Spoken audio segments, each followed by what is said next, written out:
जिल्हा परिषदेच्या सर्व विभागांच्या आढावा बैठकीत पालकमंत्री प्रकाश आंबेडकर यांनी प्रशासनातील कार्यपद्धतीवर ठाम भूमिका मांडली।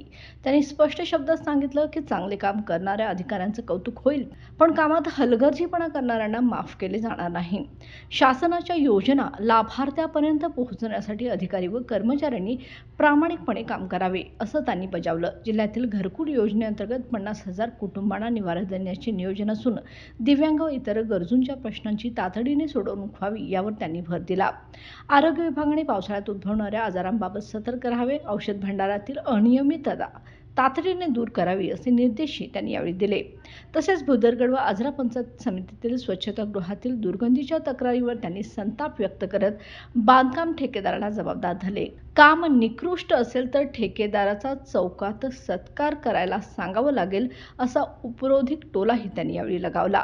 मी राजकारण करणारा मंत्री नाही, विकास कार्य करणारा कार्यकर्ता आहे असं म्हणत त्यांनी विकासाला सर्वोच्च प्राधान्य देण्याचा पुनरुच्चार देखील केला।